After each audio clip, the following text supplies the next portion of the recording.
Welcome to Lawyers Who Learn, where we explore how attorneys' engagement in lifelong learning fuels their growth. Join us to uncover these journeys and gain insights for your legal career.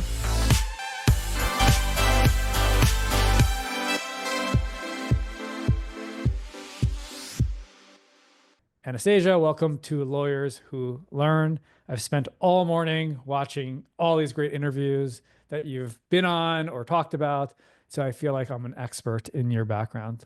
I'm looking forward to sharing all that you've accomplished, which is a lot to go through. Lawyers Who Learn is about everything that me and you are passionate about, is helping inspire and empower attorneys to learn and grow throughout their career. Lawline is a CLE company, but certainly maybe 5% of learning happens through formal online classes and the rest happens through practicing. And that's what we try to uncover in this program. You ready? I'm so excited. Let's do it. All right. So what I'm going to do, I'm going to take 2 minutes just to do the best I can to take us through your bio, so we don't have to dive deep into any of it necessarily, just to save you some time. And I might get something wrong here or there. Just let me know at the end if I do. But I think in the 1990s, you and your mom fled Ukraine and ended up in Salt Lake City. I think you were 4, is that right? 4 or 5? 8. It was 89 and I 89. was 8. Okay. Okay, you were 8 years old, didn't speak English, and you just randomly ended up in Salt Lake City. Fast forward, you ended up, I think, interning for the Supreme Court before you were in law school. Is that correct? I did, yeah. Okay. And then when you ended up deciding, you created a path for where you wanted to go over 60 years, but you ended up going to Yale Law School, and you got into another law school for, I think, scholarship or full scholarship. You decided to pay to go to Yale Law School because that's what you wanted to do. After you graduated, for about 5 years, you worked in big law. 2010, you worked at Practical Law, but then they were bought by Thomson Reuters. You ended up taking some time in doing wellness. You became a yoga instructor in about 2018. Then you went to Yale Law School, back to where you were in law school to create a leadership program, which sounded really interesting, and you built it from scratch. You went to Quinley College of Law after that, then Chief Innovation Officer at University of Utah Law School. That was 2024. Right now, you are a Futurist and Product Evangelist at Filevine. And super cool to me, and what I want to learn more about is you're the podcast host of How to Navigate Law School at PLI, a company that I have heard of and does great things. That is, and I left a lot off too. And I know you call yourself the Goldilocks of doing things, but did I get anything really wrong there? Did I get it? Yeah, so I've also spent some time on the business side of a law firm. So as a lawyer, trying to figure out how the business operations of a firm work from practice management perspectives, business development perspectives. I ran talent at an alternative legal service provider called Axiom. So I've been obsessed about how lawyers develop from law school throughout their careers and the different pivots that they take for the last 20 years. So my 20-year law school reunion is this October, and it's been a really good point of reflection on a lot of these themes. Not only is it in October, they're charging you $400 to attend. It's a lot. $410 if you want to attend every session. That was me letting her know I'm reading her LinkedIn post. So awesome. So you talk a lot, you interviewed a lot, you have your own podcast. I'm going to start with this. Is there a question or topic that you wish to, instead of following the same conversation, the path going through, that if you actually really to think about, wow, this really kind of embodies who you are or your learning journey or your growth journey, or something completely different than that we could spend some time on? And if not, that's okay. But I just wanted to see if there's anything that pops in your head when I say that. Yeah, it's interesting, right? Because I've talked about my career arc in many instances over the last few months. And I think the theme that we don't really get into as much, that I've been sitting with a lot, is I'm obsessed with transformation and how we transform as professionals and individuals within our lives, and how we help others transform. And the reason why that's been coming up for me is because I think that AI is forcing a bit of a transformation revolution in the way that we work, but more importantly, who we are. We've been operating by a set of rules, and as lawyers, even more prescriptive rules. And now is a moment where we get to rethink what that should look like. And that's the conversation that I've been trying to push with a lot of people. Like, if we took a step back and asked ourselves, what should this look like, given what we want to do with it? How does it look? How does it look? Because at this point, we are taking out different pieces of how we've done before and try to make it more efficient, more automated, versus actually what do lawyers do? They help people, right? They help people through challenging situations. They explain a very complicated world to people who need to navigate it to resolve conflicts. So if we got down to the brass tacks of what we want to do, and there's lots of ways to frame this, right? I just gave two frames. But if we take a step back and figure out, like, what are we actually trying to do in our profession, and then what should the infrastructure look like? And then how does that technology enable that? It's a big open question that I think also makes lawyers question who they are, which is not something that we spend a lot of time in law school doing. So this theme of transformation is one that's super interesting to me, that on the surface is, yes, the pivots and the transitions that I've made in my career, but I think it also speaks broader to as we evolve as professionals. And why do we learn, right? How do we change? How do we pivot? How do we make the best of our lives? It's interesting because in a way, like when I think about your career and transition is probably a word, like transitioning from different areas and transformation. I know you recently talked about, and this is an area where I completely relate to you on, is LinkedIn has been an eye-opening experience for me, how much I love to write. And I actually have a daily challenge where every day I write something on LinkedIn, which makes me write about a lot of personal stuff because and I saw you did the same. I was on vacation last week and I wrote about I found a business takeaway for each one. I saw something similar to you. When you think about transformation for you personally, is that what's coming to your mind? How you're transforming right now, or something differently? Yeah, for me, self-reflection. And I've had the benefit of a very broad career. And had the benefit of wearing a lot of hats. And so when I think about transformation, I'm like, how do I help people who have had a more narrow career, who know that they need to change and transform for what the future is going to demand of them as individuals as well as professionals?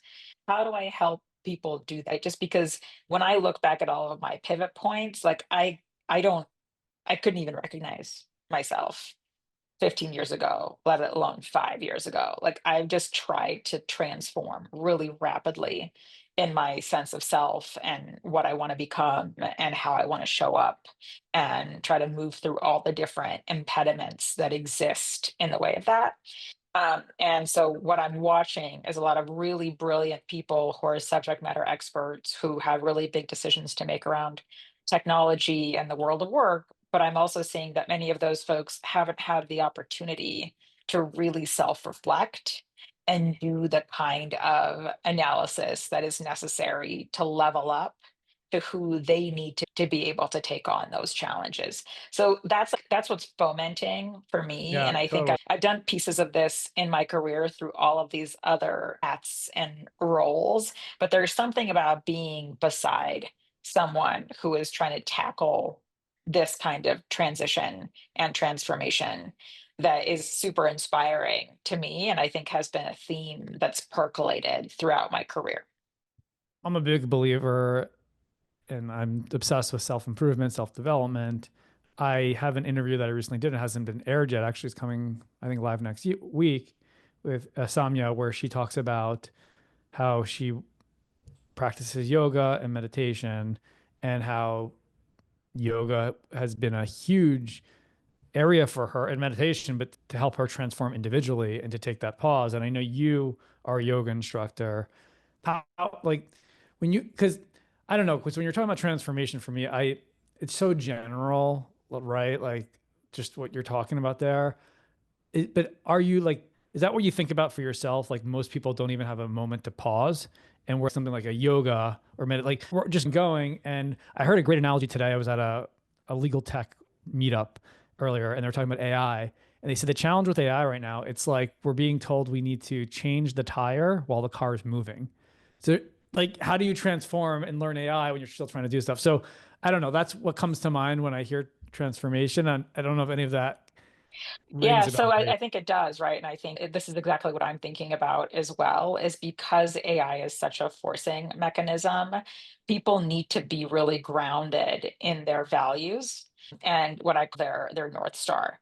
And for me, I got grounded in that through yoga, but it took me years to get there, right? I started my yoga practice as a 3L upon the suggestion, strong nudge of my boyfriend at the time to de-stress. And it was a really nice physical practice. And it gave me an opportunity to not be on my BlackBerry and to not be in my head, although I was alone with my thoughts. But really, the transformation work in yoga happened for me when I did yoga teacher training nearly 10 years ago, where it really does force you to ask, what are you about? What are you Yeah. motivated by? Right? What do you stand for?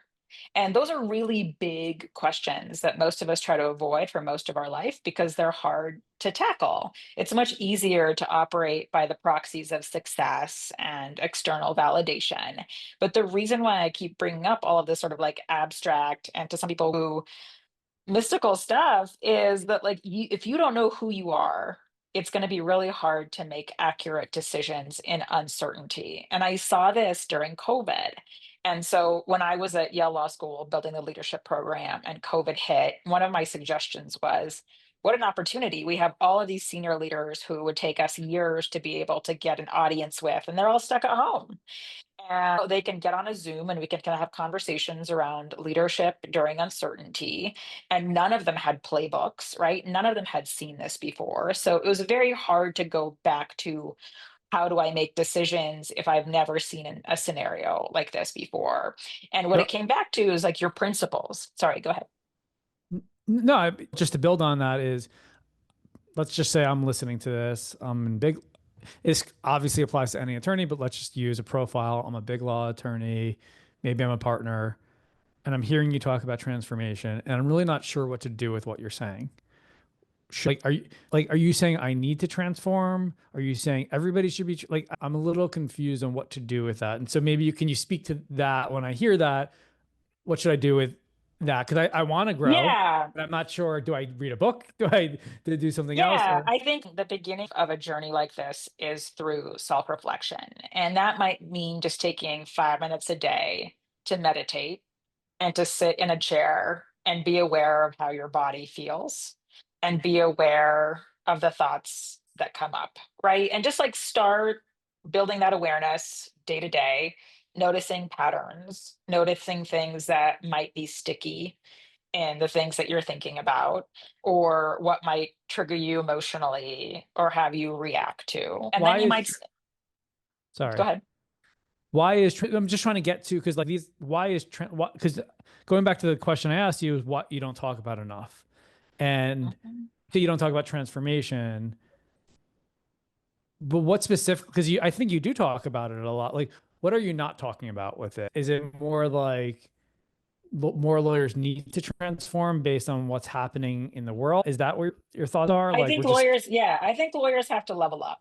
And I think the way that we've been doing things every before attorney. doesn't work. Yeah. And I think this was like my running assumption when I was building the leadership program at Yale, right? Like we're teaching lawyers in the same model that we've been teaching since the 1970s. And that model just isn't as useful now in the in 2020s, right? Like we have a very different world than we had then. And what we have to train lawyers for in a world that's interconnected through globalism and is changing rapidly through communication and technology is very different. And so the skills that are necessary as someone who provides legal services or someone who wants to get a foundation in legal studies are going to be different. And so when I talk about transformation, like we as people who are operating in the current moment that is moving very quickly, right? So a lot of our old assumptions are being thrown out the window. A lot of the way that we used to operate at work is being thrown out the window. And I think COVID was one of the beginning stages of that destabilization about how we operate in the world of work, like interpersonal Yeah. connection and communication, and what is needed for the next chapter. So that's really what I'm talking about. We can Well, make it as plain simple and just say, like, you got to level up. And the way well, that we've done things before is not going to work going forward. it's a really, I know everybody knows this, but just to hear you say it in that way, that we've essentially gone from COVID to AI, Gen AI, and like how they, in a way, build off of each other. And Yeah. now things are just going to be speeding up. You did mention law school, and I think you reached out to me like maybe yesterday, a couple of days ago. You're like, it's interesting. Some of the interviews he's done recently apply to apply to some things that you're working on. I didn't know because I recently interviewed Jordan, and the title of that podcast was "Why There Shouldn't Be a Third Year of Law School." And I'm curious because you said we've been doing the same model since the 1970s. You built a leadership program. You worked in innovation. You worked at several law schools. What's your thoughts on how? And I think maybe like you mentioned something about 2 years ago that something, I'm not remembering exactly what you posted about, but like something about Gen AI is how law schools should be training. What is your vision for how law schools need to level up? And do you agree that it's 3 years is you can do 2 years and then some sort of apprenticeship model the third year or something to that degree? Yeah, I can't speculate around how long it would take to teach someone. I do think that we have to think about what skills we're trying to teach for, right? Is law school trying to train people to pass the bar exam? Or is law school trying to train people to have critical thinking, logical reasoning, and exceptional communication skills, right? So I think just like when I talk about like leveling up, you got to have a North Star. I think law schools have to think about what they're teaching for. And what's been interesting for me as I've been thinking about innovation within legal education for a while now, there are as many perspectives as people you talk to about what law school should be for. I think law school is a very valuable all purpose problem solving degree and a leadership degree that teaches you how to think and that teaches you how to communicate. And we looked at this, right? Because I also oversaw the master's program when I was at the University of Utah, and many law schools are adding these master's in legal studies programs that are year long and a foundation in legal studies for anybody who works around the law or highly regulated industries. And the question becomes like, what is the point of law school? Especially if it's not for someone who's going to go out and practice law. And I think that there's something in our doctrinal approach that helps people break down facts logically and look at them and analyze them and come to a conclusion based on the rules that currently exist. That's a really valuable structure when it comes to thinking about like, how do I communicate these things to people? And so I think creating something like that that's doctrinally grounded first, right? And then we think about how do we practically apply that?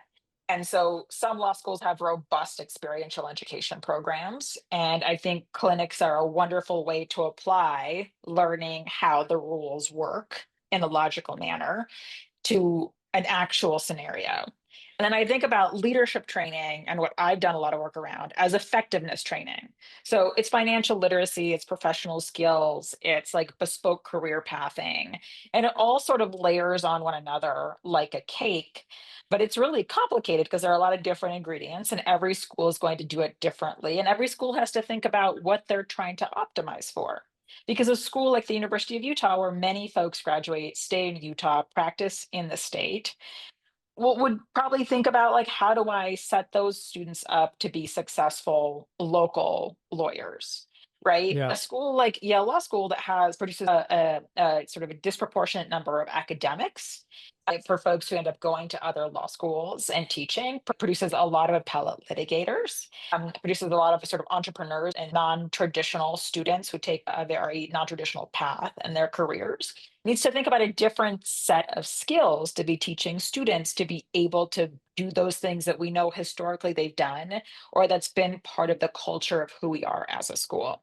So my pushback to that 3-year question that you posed is the structure needs to look like what the school wants to achieve based on its previous approaches and its alumni and what their alumni have done and the feedback you can get from them, and then what it wants to become given the needs of the population. And that might shift, right? That might be a different thing based on recent changes and events and based on current law school leadership and the university if the law school belongs to leadership and the state that they're in and where they're trying to go. But I do think I like, to me, the formula of doctrinal, theoretical foundation and thinking, critical thinking skills, which we know are going to be found like fundamental during a world of AI. Yeah. Reading comprehension. There's a way to think about reading comprehension and writing that was done traditionally that I think AI can enhance. But then go ahead. Sorry, go ahead. Yeah, and then the application piece, right? Thinking about how do we practically get them in the weeds on this. I look at the Yale Law School model as one that stands out just because we have so many clinics. Harvard also has a lot of clinics, right? You have a lot of top schools that have created clinics as a form of that experiential education, which to me is akin to this apprenticeship model, but you could do it in law school under the supervision of a clinical faculty. And so like that's a necessary piece. And then you really do need to layer on the professional skills, leadership development, what I call effectiveness training for people to pull all the pieces together for them, and that helps students understand their unique skills as well as the practical skills they've gotten in law school, and then what they should be doing going forward with those skills. There's so like, you could give lectures for hours you have so much knowledge in that. There's just so many places to go. Like it's amazing to hear all the different areas that you discuss just in that 2 minutes. The two schools that I know that are like Michael Pastor from New York Law School. I don't know if you know him. Yep, I sat down with him a few mini weeks ago. Yeah. Perfect. They have a mini MBA program, which speaks to what you were talking about. And you mentioned financial literacy. And I interviewed him on Lawyers Learn, and Chris Chapman, who I also interviewed from Access Lex. They have a whole financial literacy program. And I love that you brought that up, because ultimately, like, where I see the opportunity, where there's just a whole wall in front of this, because it's all about money at the end of the day, is like, how do you help the financial literacy, not just the literacy, but lowering the cost? And how does the new world of AI help do that? And is there too many schools and organizations and bar associations and the bar itself who are too incentivized by the current system that I want to lower the cost of education for potential lawyers so there's not all this debt? And I think now, with what's happening you talk about transformation, that there is a true opportunity to do that if there's a will to make that happen.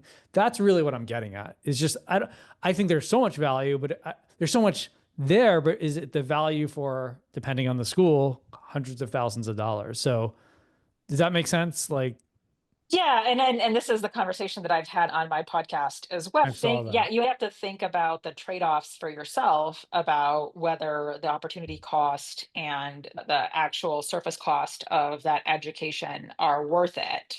And I've had that conversation with myself many times. So there were a lot of valuable things I got out of my Yale Law School experience that I believe I wouldn't have been able to get had I gone to another school, even with a full ride.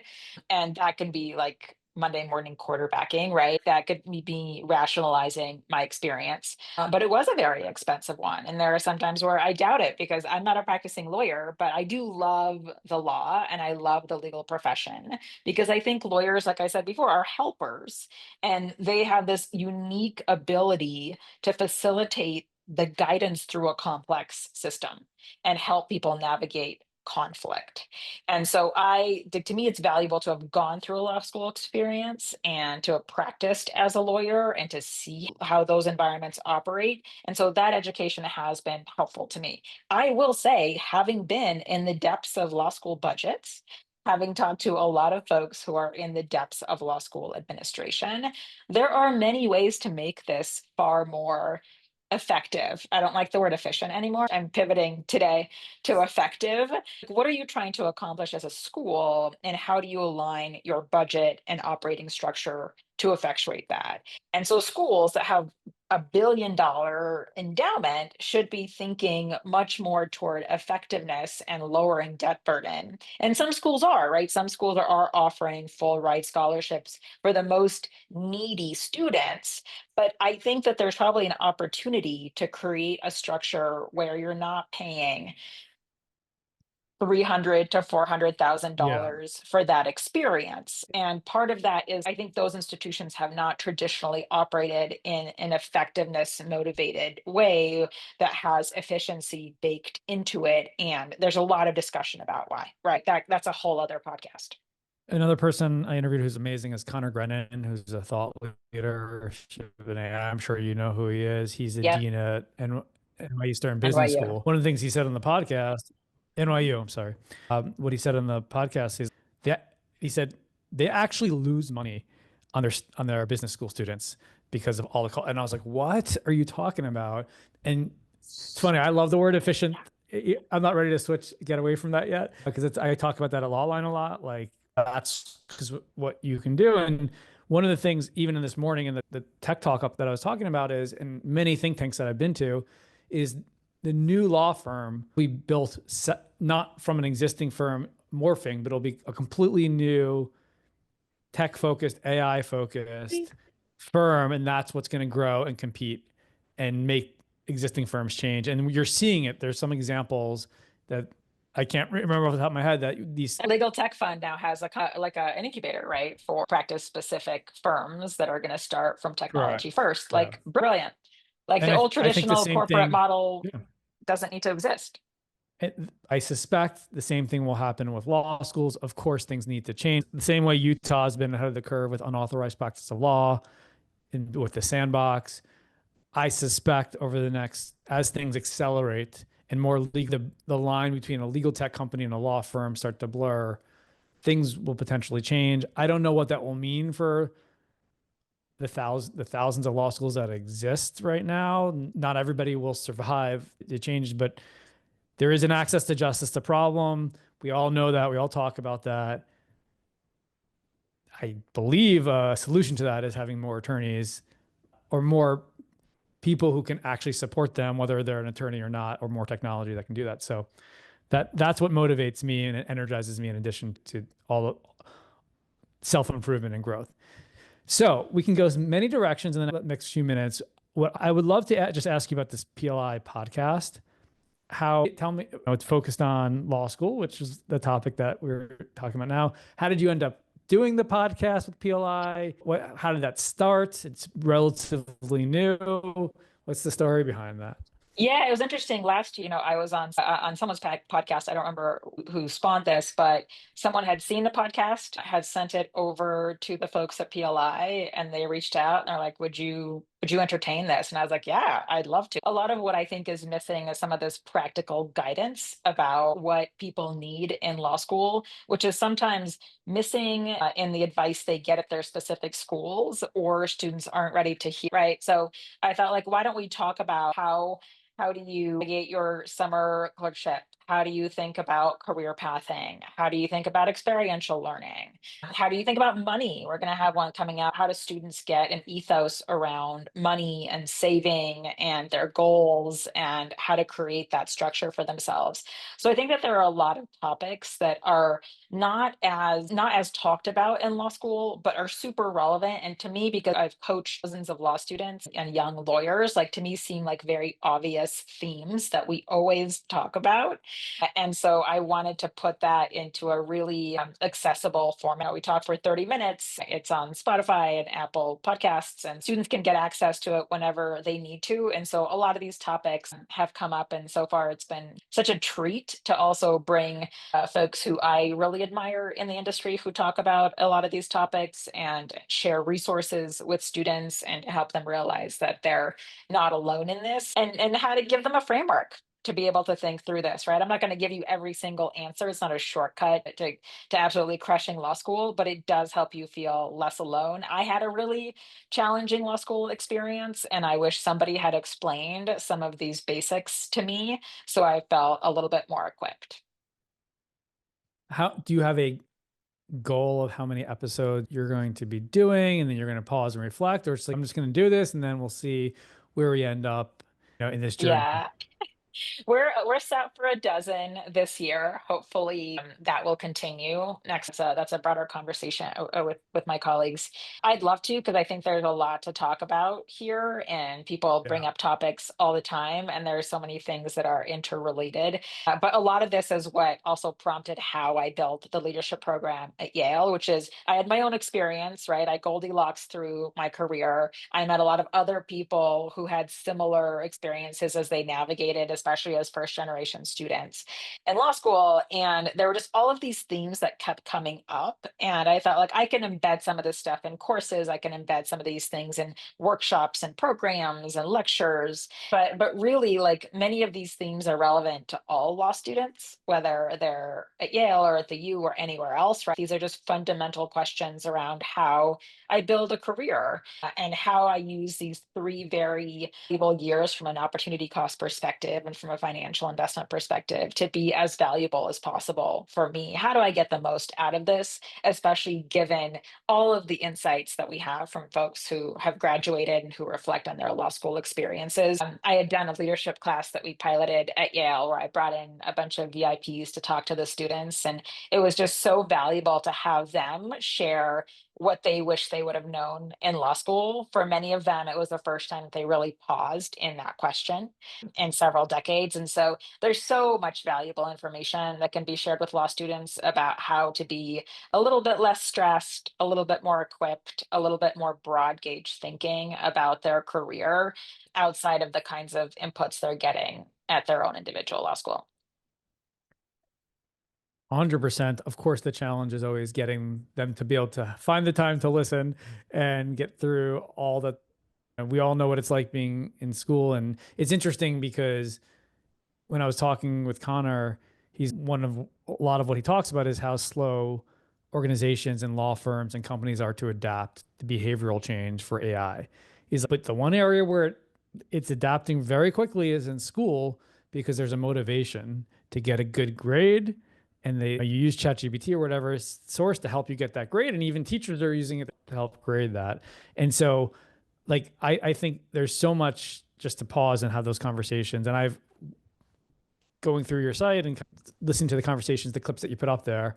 I love that. And you do feel like that's how I feel like with you. I feel like a kid in a candy store having these conversations. And so I appreciate that. And are you finding the guests on your kind of going out and reaching out to Yeah, them? I have a list of who Sure. I made a list of topics for myself, and Yeah, folks who I knew I wanted to chat about those things. I've had folks reach out to me and give me great suggestions that weren't initially on my radar. So there's no lack of topics. for sure. And so I always try to think about thematically what are the things that are going to be relevant to most law students and what are the challenges that many law students come and talk about. So we'll get into those. We'll keep adding other ones, right? Like there are just things that pop up. I don't think we're going to lack interesting folks or interesting topics, and even more so as things change with AI. I think there'll be themes that start coming up that are going to be things I hadn't thought about before in the past. For sure. It's going to be changing and you got to adapt. Let's talk about, if we could, the leadership program for a few Yeah. minutes. Congrats for building that because if I recall, you had no budget, no structure, no support. What it was there, it was a credit-based program, or what was the fundamental? Yeah, I mean, it's a full holistic program. So people are like, what did it entail? I was like, it entailed everything and the kitchen sink. And my mandate was to figure out how you take a 200-year-old institution and help it level up or transform. And we didn't want to rest on our laurels. And I think what I've always loved about the Yale Law School is that we have a very restless spirit to keep improving as an institution, as an alumni population, as a student population. And so really I was trying to see, like, where can we add things in to enhance? And so some of it was courses, right? Some of it was adding more and consistent courses around financial literacy, which we got a lot of feedback about. Some of it was around ethical decision-making courses. So seminars around, like, how do I be a nonprofit leader or an in-house leader? What do I need to know if I'm the leader of a law firm? To help think through some of those gray areas and questions as a group with someone who has deep experience in that area. You can also add a lot of courses that are emerging issues courses around AI and algorithms and society, right? Yale's always had a very cross-disciplinary approach. And so we've had a lot of very interesting courses in our course catalog. But I thought of what sort of technology and globalism kind of topics we can add to keep enhancing that. We already have 160 courses every year, and that just keeps growing. And so you don't want to oversaturate students with too many courses. And that's why I thought, let's start adding workshops and do an intensive on negotiation, a course on public speaking, begin to embed those pieces. So to your point, students are very busy. And for me, the question is like, what do I offer them so that most students can get the most out of this? And so I wanted to give them a cornucopia, which might be 4-credit courses, it might be workshops, it might be lectures, it might be, we had 2 very bespoke programs for students who wanted to go into non-traditional private sector leadership and public sector leadership, and be able to path them more discreetly there, especially for students who knew that they wanted to go into an exact specific area and wanted to get mentorship around that and guidance around which courses would be relevant. So you can imagine someone who goes into law school and says, I love getting this broad gauge education around problem solving, but I want to go and work in financial services. Just so I'm clear, is this an actual institute that you apply to join at Yale, or is it just a lot of different courses that anybody can apply to do that one course at any time? How was it set up? Everything. Yeah. So students can take any of those courses and workshops, and then those discrete pathing programs I'm talking about are more bespoke centers and institutes where they apply to be fellows, and then they will have more bespoke and tailored support in those. So there is like a 24 cohort, I think, is what we had started with in the first year. And so a small group of students that would get more tailored care. So you started with 24 students, and how many the first year, and how many different classes? So the challenge is it wasn't just those students, right? It was those students who wanted to do that specific part of the program. We had scores of students who went to lectures. We had dozens of students who took new courses. So there wasn't necessarily one group of folks who had gone through that, but there is lots of reporting 4 years later now with feedback from students who had gone through those experiences, and the qualitative feedback that they had for us as the way that it actually enriched their experience. Like my goal, right? My big overarching goal with this was to help people get to their point of impact as soon as possible, right? We have these brilliant entrepreneurial students who are super smart coming in, and they're trying to figure out what they should do with their amazing skills. And some of them have an idea of what that looks like. Some of them have done that work before law school. But really, what I'm trying to do is to help them figure out their unique skill set and then figure out where they want to start applying that. And I want to get them the right skills for that and get them to that destination as soon as I can. How many courses or classes did you create for this program over the time that you were doing it? Oh, I don't know, a dozen, 2 dozen we added to already an existing. Did you work with existing faculty, or do you have to bring in new faculty or new adjunct? Yeah, we had some visiting faculty that we brought in. And so before I had left, I had course lists, and I had the kind of faculty, if we wanted to come, we had already talked to some faculty about the next academic year and had them all set up to teach. And so that'll be variable, right? Like the program leadership now gets to decide that alongside the law school's academic leadership.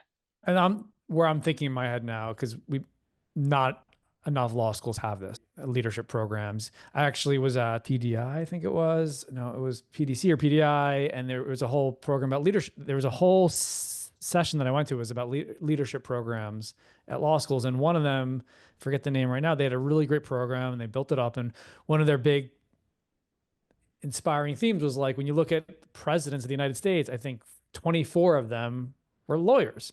And it was about what they learned in law school and built it out there. But there's so many schools that need to still do that, and it can feel overwhelming. And so when you did this, and let's say you started with one program, did you actually think about, okay, you mentioned financial literacy a couple of times. I love that you did. I'm curious why that's come up so many times in a law school leadership program. For me, I was out there on a listening tour with alumni, and we have 13,000 or so living alumni. And I was asking all of them, based on all of the things they've done in their careers, what would be valuable.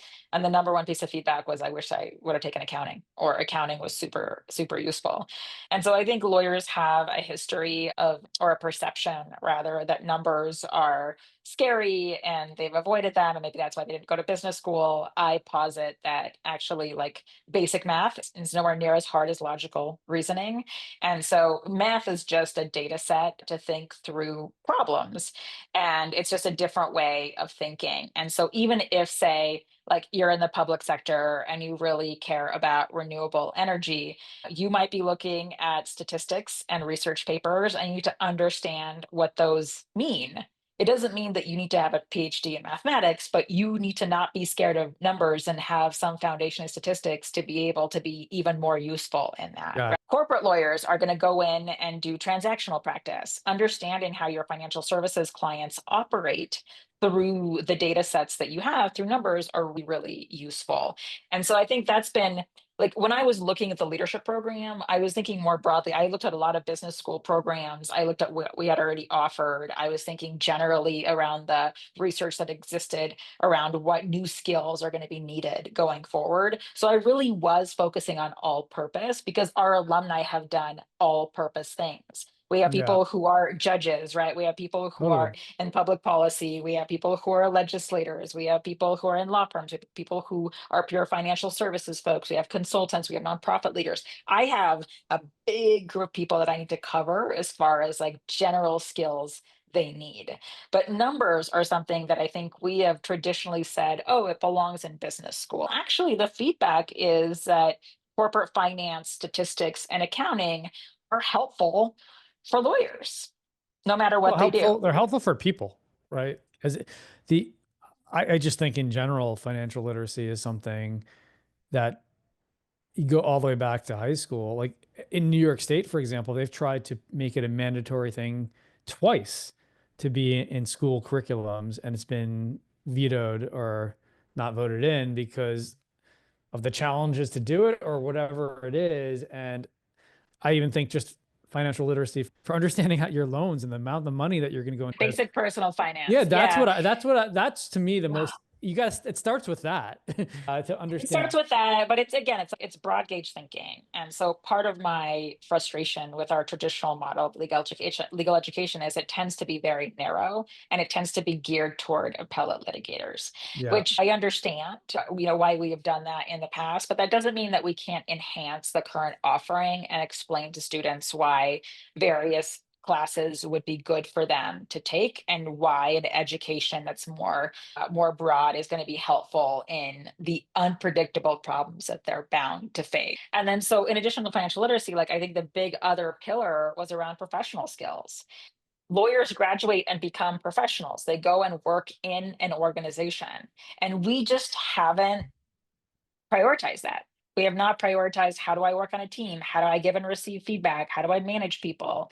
How do I negotiate? How do I public speak? There's all of this EQ that statistically we know we don't have, right? But like, when you look at it, right? Like, when you look at the skills necessary to be a great manager and the skills necessary to be a great lawyer, they're usually not the same skills, right? Like, we just don't create a full circle person. And I like to think of, like, personal development as a sphere, and you really want to hone and polish all sides of the sphere, because a perfectly polished sphere moves through the universe a lot faster. And by the way, I think this all goes all the way back to college too. This is not a leader. Like, these are the things that I think, I don't know, if you wanted to someday, you can create your own separate leadership academy or some form. And I think that's pieces of, like, I've talked to so many different law school leaders, and they have so many different priorities right now. But I do think taking a step back and asking, like, what do we need to embed that hasn't been here before, from an ethical decision making perspective, from like a moral development perspective, and from the practicality of financial literacy and professional skills, like, all of that can coexist. They're often arguing like one or the other. I was like, there's no binary. I understand that you have to set a curriculum and requirements in the ABA and the bar, all true, and you can be creative around the offerings you give students and how you position the panoply of skills that you would like them to graduate with. Agreed. We only have a few minutes left. One of my favorite questions, and I think you'll probably have a ton, or you can also look at your Kindle or your Audible or whatever apps you have. Is there any books? There's two parts. One, any books that have been impactful for you in your life that you're your go-to when people ask you what books you recommend. That's part one. And then part two is what books have you read recently or you're currently reading that you'd recommend? Yeah, the two books that I always recommend to people are now I'm blanking. The first one I'll get to in a minute as soon as it comes to my head. The second one is Power of Meaning. So when people start to figure out like who they are and what matters to them, that's a big question. And what I like about Power of Meaning is it talks about the pillars of meaning for many of us, right? Whether it's belonging or transcendence, and thinking about how those core pillars of meaning show up in our lives and how we can make decisions around those things that mean the most to us to have a more fulfilling life. The first book that I always recommend is Essentialism by Greg McKeown. It changed my whole world because it really helped me harness the power of no. For people who are multi passionate, who are very smart, you have a lot of options in front of you, and it's very difficult to know what to say yes to and what to say no to. And so the book does a really phenomenal job of helping you isolate what is valuable to you and what your priorities are so that you can make decisions from that and say no to everything that is not that. That frame completely shifted my life. If I'm allowed to give a third, I'll tell everybody to take the Strengths Finder assessment, especially lawyers who are trying to figure out what to do with their lives or law students who are lost about all of the different options they have. Figure out what you're uniquely good at and where you can employ most of those top five in your day to day. And I think you'll be pretty happy in your career. As far as a book that I recently read that sort of shifted things for me, a book called Supremacy, which I read last year, which talks about the evolution of AI and the folks who have been working on this for the last few decades. For people who are wondering why AI ethics are important and all of these sort of big picture questions, that's a great book to get into as you examine all of the choices that have been made up until this point around how we developed AI and why it's important to understand how those choices were made and why it's important for lawyers to be involved in that decision-making process. Love it. Those were great recommendations. I haven't read any of those books, so I will add that to my list. I'm creating a master list of all the recommendations from all the podcasts, and I will be putting it out shortly. So thank you for I that. love that. And my last question is similar to my first question, which the first question obviously is what you haven't been asked. The last question, is there anything that you wish we had talked about that we didn't have a chance to talk about today that is top of your mind or you thought or you would like to share in the last minute or two that like, okay, here's something that thought we were going to reach on or not? Yeah, I mean, I think it's connected to what we talked about at the beginning. I think the solution to creating a really incredible profession that we all love, that doesn't have the mental health incidents that we see and the client dissatisfaction incidents that we see, is helping lawyers do that level up work of figuring out who they are, what's important to them, what they want to achieve, and operating in that way with their clients. I think we create much better containers for justice, for client service, once we get really clear with ourselves about our priorities and our values, and we operate from that North Star. I agree, there's a massive access to justice gap. And I think part of that is lawyers have lost sight of what they're trying to achieve, and our systems don't follow our objectives and our dreams. And I think we are in a moment right now with AI where we can rethink that and begin to restructure it because we are in a moment of change.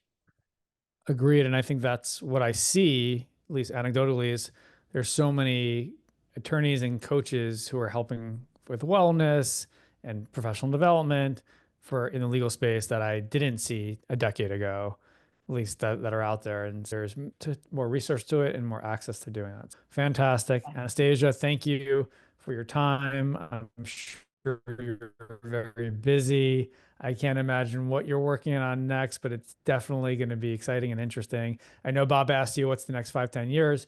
I don't remember what you said, but I'm sure you will continue to the theme of the Goldilocks. I don't know if is that something you made up, by the way, or is that something you've seen Yeah, before? I made I it up. love it. I love it. It's such a good term because everybody can understand it. And you've really done such a great job at it. And I'm going to keep following your career, and hopefully we'll stay in touch and continue to connect. Amazing. Appreciate it. Thank you for the All right. opportunity to conversate. Absolutely. Thanks.